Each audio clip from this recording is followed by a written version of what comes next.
Sebenarnya rawat ripa sekarang ini sangat prihatin dan ini perlu dilindungi walaupun dia hanya tersisa diperkirakan sekitar 12.000 atau 10.000 hektar. Jadi di dalam kawasan yang 10.000 atau 12.000 hektar itu orang hutan yang ada di dalamnya itu sangat padat karena diperkirakan 4 km perseginya itu sekitar 8 ekor. Rawat ripa ini sangat spesifik, berbeda dengan rawat ripa gambut lainnya. Terutama rawa gambut yang ada di Aceh Selatan juga berbeda vegetasinya. Rawat ripa gambut ini vegetasi keanekaragaman sangat tinggi. Nah, kasus yang ada di rawat ripa ini sebenarnya sangat kompleks. Ada beberapa kasus kalau kita teliti.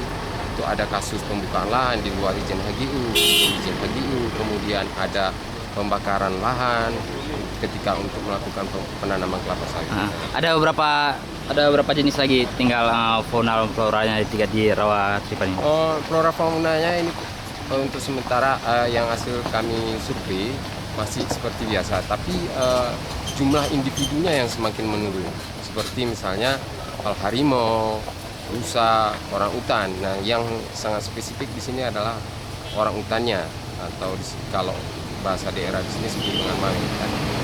Nah, hewan-hewan mamalia ini kondisinya ini sekarang sangat terancam dengan adanya pembukaan lahan oleh pemegang HGU yang ada di dalam rawat ripa. Oke, apa keinginan dari LSM sendiri ini? Harapan kami dari lembaga swadaya masyarakat khususnya yang ada di Nagaraya, ini sangat berharap pemerintah pusat juga turut campur dalam mengangkat kasus ini ataupun kawasan ini harus segera dijadikan kawasan lindung di luar kawasan hutan karena menurut prosedurnya memang APL itu ini kawasan rawat ripa ini berada di dalam APL. Nah, jadi perlu adalah penanganan strategis ini. Yang paling berpeluang besar dalam hal ini untuk menjadikan kawasan ini adalah pemerintah daerah. Ini diatur dalam proses pembuatan tata ruang. Jadi pemerintah daerah harus memikirkan hal ini. Oke. Terima kasih. Nama saya Indrianto. Sebagai? Saya sebagai staf lapangan dari Yayasan Ekosistem Lestari.